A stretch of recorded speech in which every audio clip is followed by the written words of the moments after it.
Welcome to Massive Beers. My name is Matt. We do the beer stuff here. Yeah, a little bit of beer by request today in the form of Stone. It's their Ruination IPA.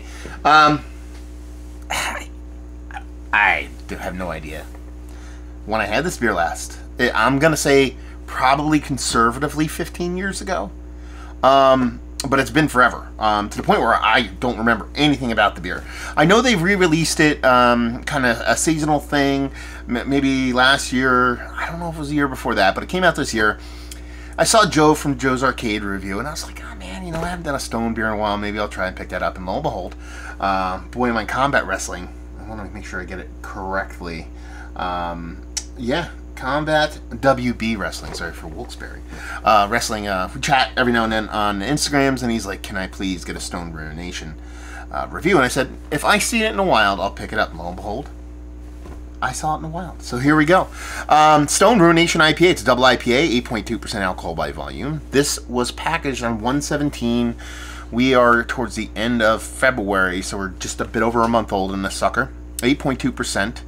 The Stone Gargoyle, Lord Guardian, and your symbol of quality. Oh, story time. Who would have thunk it? Stone putting story time on something.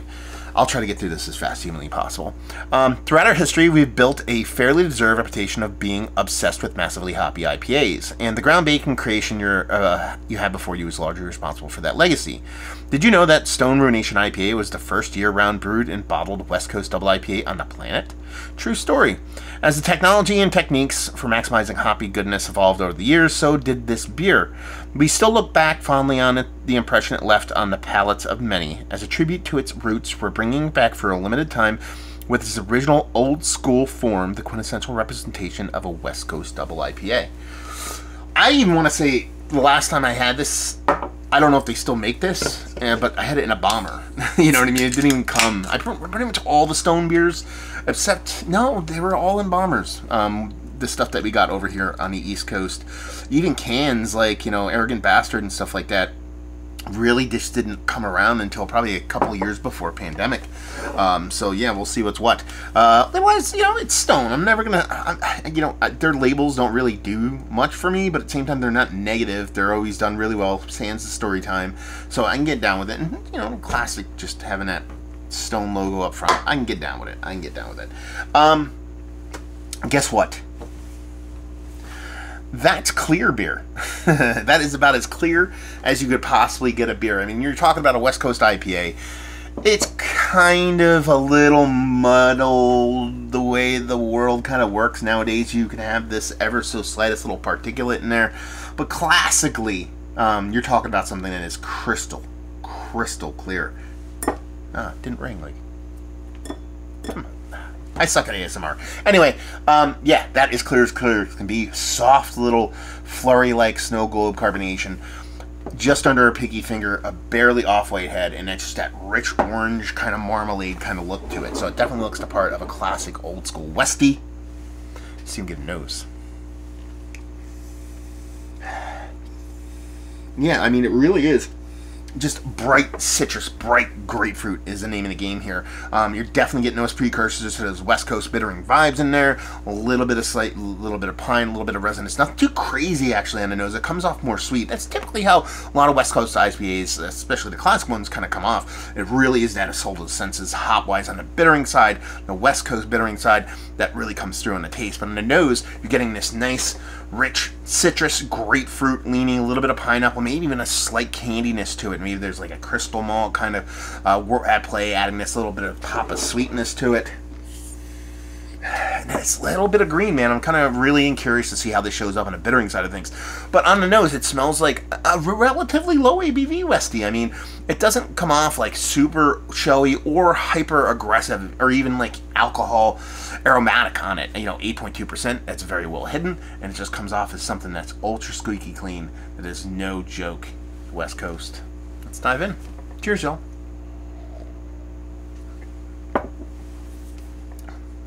Yeah.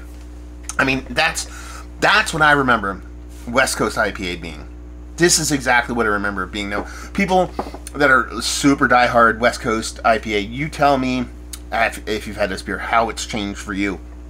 Or this beer is not necessarily what you remember it being. I don't have a history with this beer, so my muscle memory on this isn't going to be like, oh, this is tastes a little bit different or spot on. What I'm pretty much going for here is what they're saying, which is a West Coast double IPA. And what I'm drinking right now is the Merriam-Webster Dictionary definition of a West Coast double IPA. It doesn't, the hops don't even get you until you actually start to swallow. You kind of gather it in your mouth. Creepy verbiage. It's just this little bit of sweetness, this little bit of maltiness, a little bit of nuttiness maybe. And once you actually start to go to swallow, it's just that is when your palate is just assaulted with all this kind of West Coast resinous bitterness. But here's the thing. It's heavy on the palate. It's aggressive. But it kind of, it lingers, but it doesn't linger in a very aggressive manner. It makes you want to go back for a little bit more. It's not a palate record level. It's definitely doing some damage, but at the same time, it's still a drinkable beer. 8.2%, heavily hop forward. West Coast, not necessarily the thing you think about when it comes to West Coast IPA.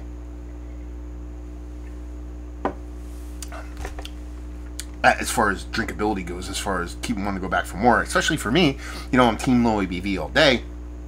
But it really is just a perfect sweetness level. You think it's going to be sweeter, it is based off of the nose because it's very malt forward.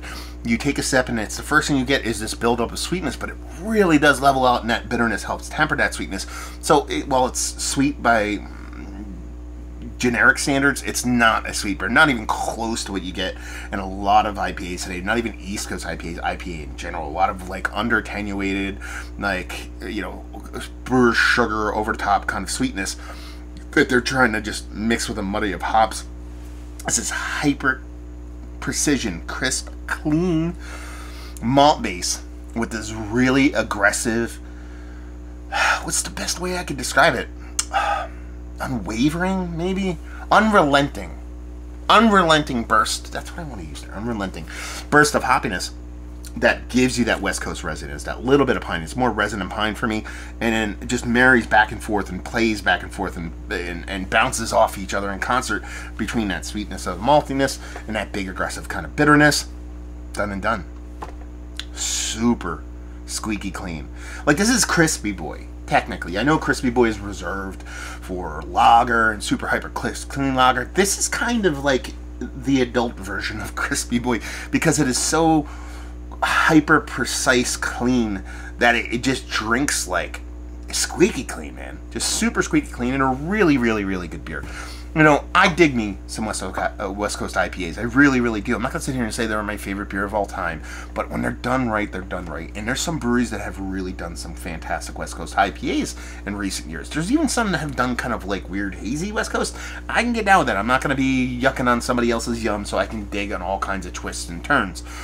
When I come across these, when someone's generous enough to send off a Pliny, or someone's going to send off, any Russian River West Coasty, or any of those West Coast beers, it really does remind me of where beer came from and what it was. Nothing wrong with the way beer is now, but it's cool to go back.